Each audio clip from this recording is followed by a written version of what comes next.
Halo teman-teman, balik lagi dengan saya Ubid. Kali ini kita sudah memasuki capture ke 29 ya untuk tutorial Golang untuk pemula. Nah, kita bahas di video ini sekarang tentang variadic function ya di Golang. Oke, kita langsung aja. Nah, variadic function ya. Di variadic function itu adalah sebuah function yang dapat menerima sejumlah variabel sebagai argumen ya. Di argumen ini disebut dengan var args ya nantinya ya teman-teman. Jadi sebenarnya ini sama aja sih kayak function biasa, cuma nanti kita bisa memasukkan beberapa argumen ya di dalam ininya ya variabelnya gitu ya. Oke, untuk mendeklarasikan variadic function, tipe data pada parameter terakhir didahului dengan titik 3 ya, titik ini ya. Jadi nanti ketika teman-teman bikin parameter, terus nanti bikin parameternya apa namanya gitu ya, terus nanti sebelum apa namanya, sebelum tipe data, jadi nanti kita kasih titik 3 gini, gitu cara bikinnya ya, dan itu harus posisinya di paling akhir gitu ya.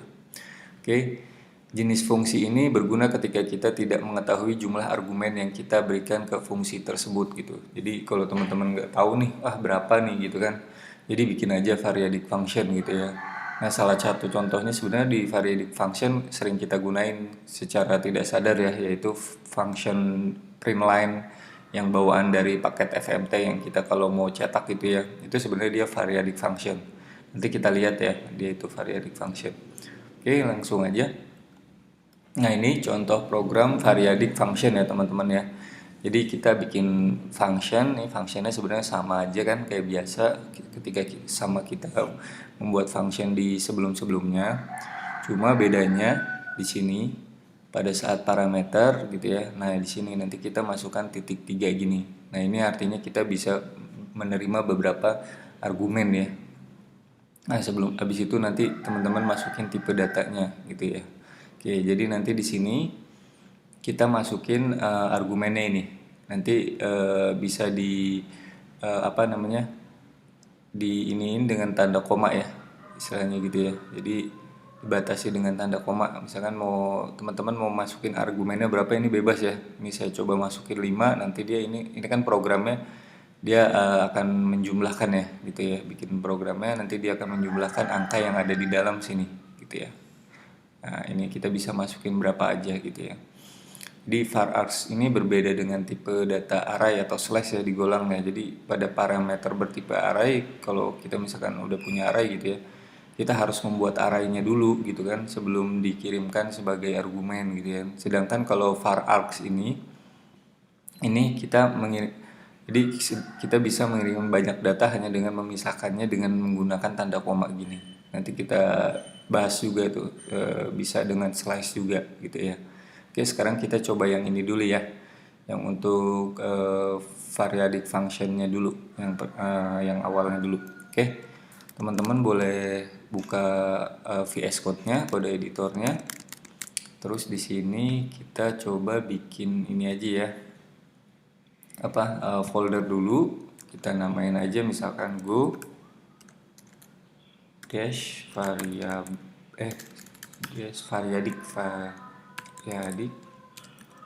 function. Nah, gini aja ya. Oke, kita namain variadic function, lalu kita buka di VS Code kita. Nah, seperti biasa kita bikin file dulu, main.go. Oke, lalu kita bikin package-nya. Lalu kita bikin fun mainnya dulu, tuh ya. Nah, sekarang kita bikin variadic function-nya dulu ya, teman-teman. Nah, jadi di sini kita bikin gini misalkan fun sama seperti biasa bikin function 6 gitu ya. Kan gini ya bikin functionnya. Oke, ini yang akan dieksekusinya, ini parameternya, ini kalau ada balikan return value-nya gitu kan ya. Oke, di sini kita bikin misalkan nama parameternya nums gitu ya. Nah, kalau mau bikin variadic function di sini kita pakai titik 3. Ini ya. Lalu diikuti dengan tipe datanya. Nah, kayak gini. Ini kita bikin variadic function ya. Oke. Lalu di sini nanti kita coba bikin balikannya aja ya. Balikannya integer, return value-nya. Nah, di sini kita coba bikin program penjumlahan aja dulu ya. Ya, misalkan di sini kita bikin tampungannya total gitu ya. Dimulai 0 dulu gitu ya. Totalnya itu 0. Lalu di sini kita bikin for ya. For nanti kan kita menjumlahkan dari si sum ini ya, numbernya ya.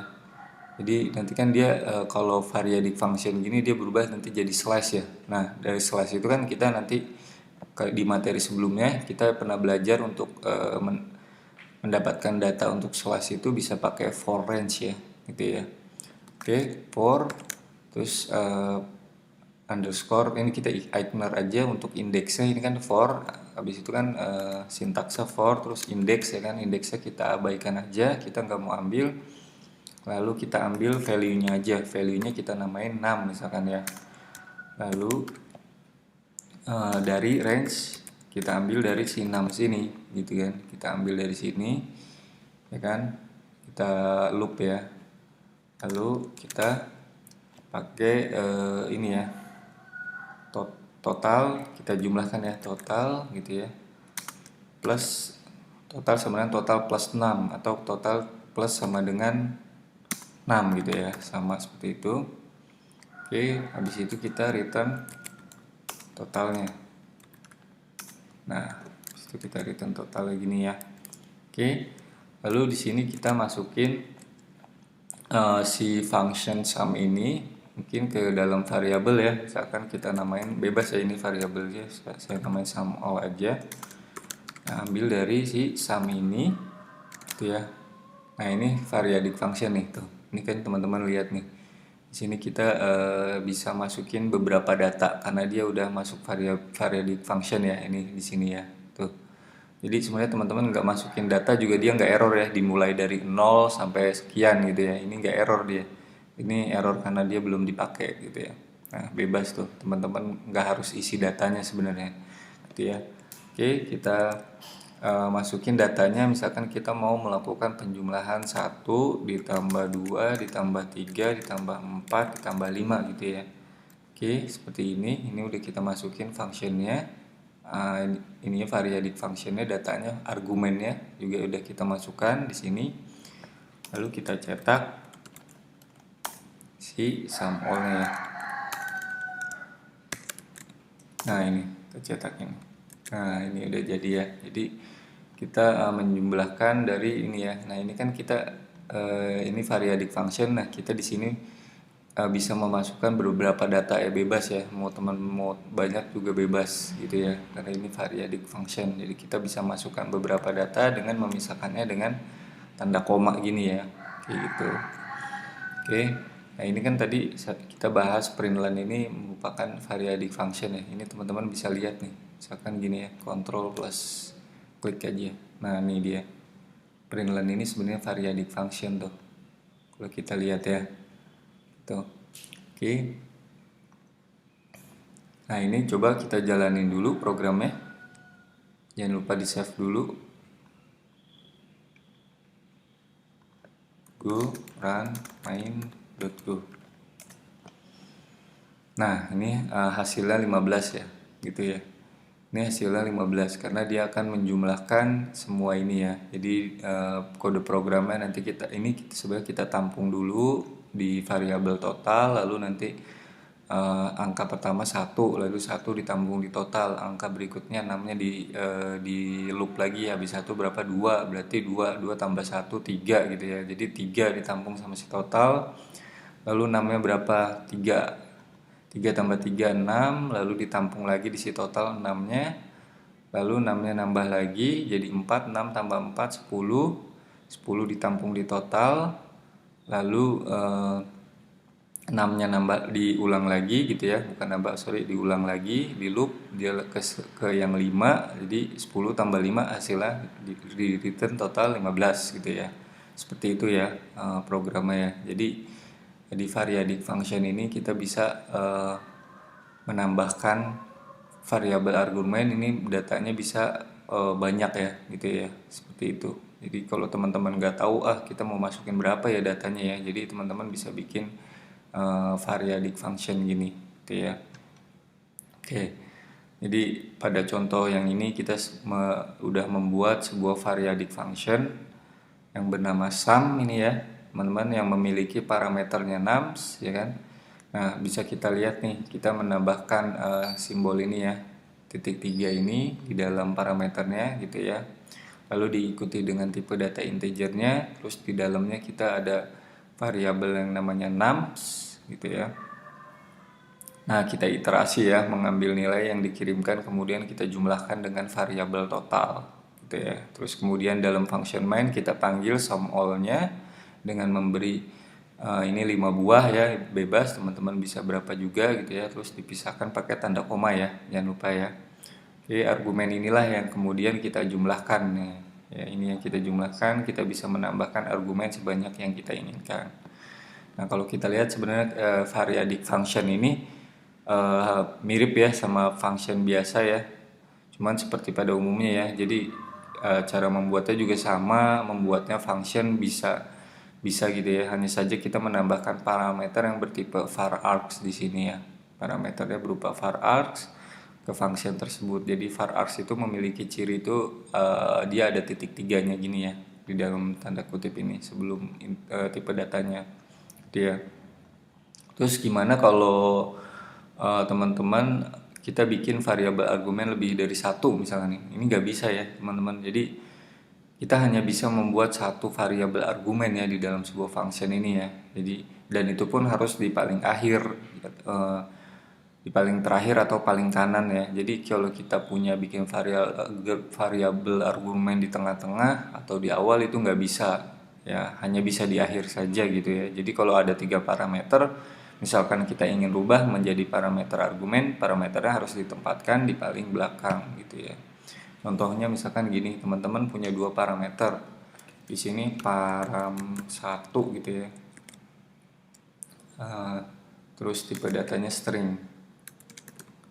Nah gini, jadi posisinya ini harus di paling akhir gitu ya. Kalau ini di tengah-tengah, ini dia nggak bisa. Kayak misalkan dibikin lagi param 2 sama dengan integer. Nah dia error tuh, ya kan? Dia error. Jadi di sini dibilang can only use titik 3 ini atau variable args ini hanya di final parameter. Jadi hanya di akhir. Jadi kalau teman-teman misalkan punya 3 parameter gini, nah dianya ditempatin di paling akhir gini. Ini seperti ini. Nah, dia nggak error kan? Dia harus ada di paling akhir ya. Jadi kalau teman-teman punya 3 parameter, dia taruh paling kanan atau paling akhir. Kalau punya 2 pun gitu ya, dia harus di akhir.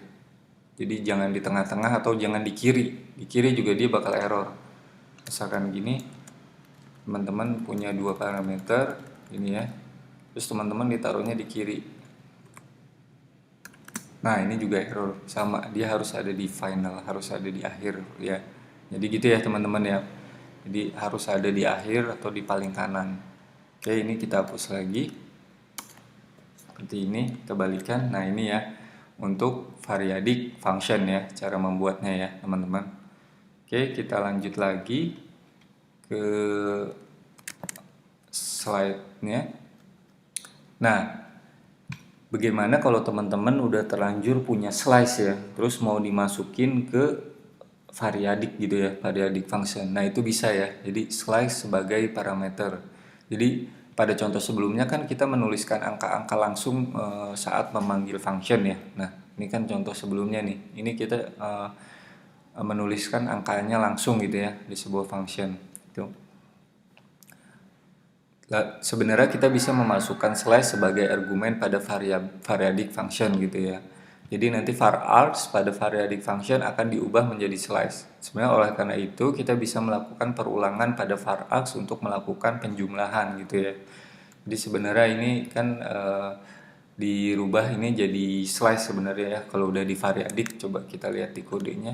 Kalau kita coba ke sini, nah ini dia kan jadi slice ya sebenarnya ya, diubah sama si variadic functionnya dia jadi slice nih kalau teman-teman perhatiin gitu ya.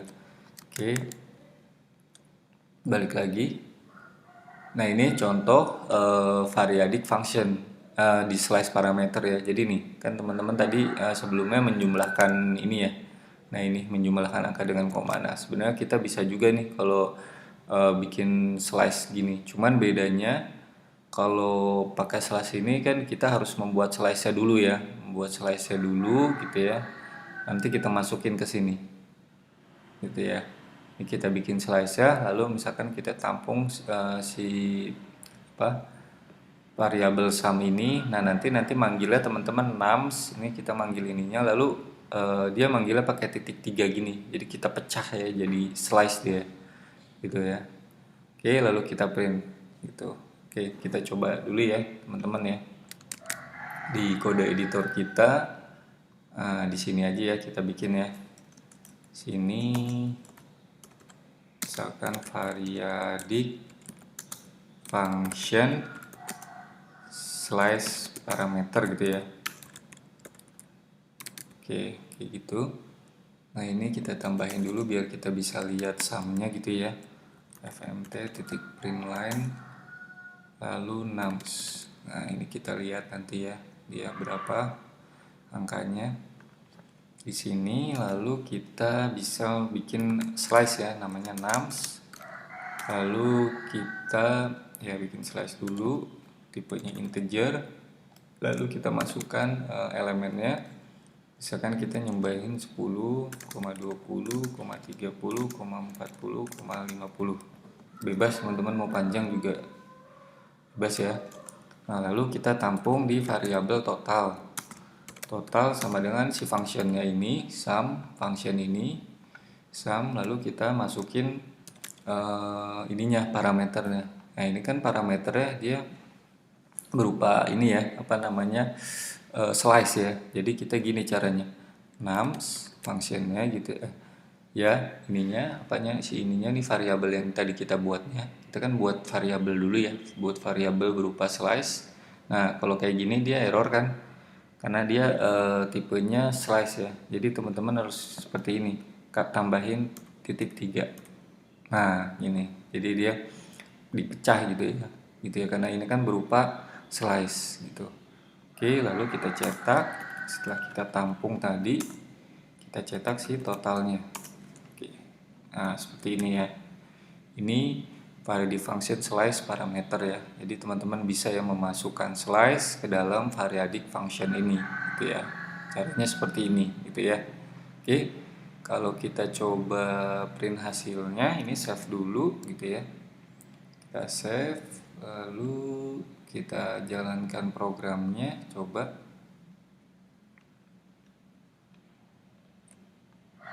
Kita clear dulu. Go run main.go. Nah, ini. Jadi kita totalnya 150 ya, sama ya kayak ini ya. Kita juga bisa menjumlahkan yang di dalam slice ini gitu ya. Ini kalau kita jumlahkan 10 tambah 20 tambah 30 tambah 40 tambah 50 kan 150. Nah, ini kita cetak ini yang tadi di atas ini. Ini kan kita mau tahu nih sumnya berapa gitu ya. Ketika di ini sumnya ini sama kayak yang di sini. Gitu ya. Jadi ini untuk variadic function slice parameter ya gitu ya. Bedanya parameter biasa dengan tipe data slice kayak gini kan kelihatan ya teman-teman. Kalau pakai parameter slice seperti ini kita wajib membuat slice-nya terlebih dahulu sebelum kita mengirimkan ke functionnya ya kan. Kita bikin dulu nih ininya ya kan. Terus kalau parameter menggunakan var args kita bisa langsung mengirimkan datanya, jika lebih dari satu cukup gunakan tanda koma ya. Kalau pakai var args tadi datanya gitu ya, nggak pakai slash ini ya, kita langsung aja masukin sum, langsung masukin di apa namanya, dipisahkan dengan tanda koma gitu ya. Bedanya itu ya, seperti itu.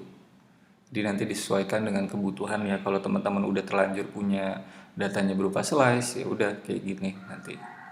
Kalau mau dimasukin ke variadic function.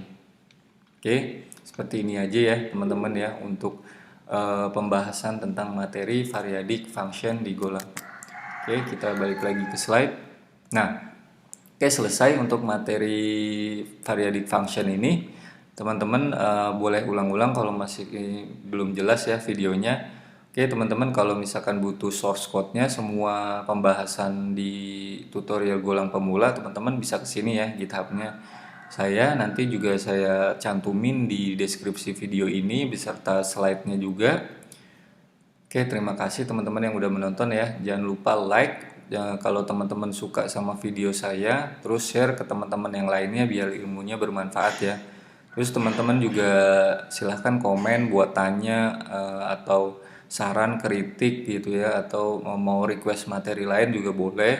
Terus kalau teman-teman yang gak mau ketinggalan misalkan video saya, bisa subscribe channel YouTube saya, bisa nyalain juga loncengnya ya biar ada notifikasi ininya, pemberitahuannya gitu ya. Oke, gitu aja, sekian untuk materi kali ini. Terima kasih yang sudah menonton.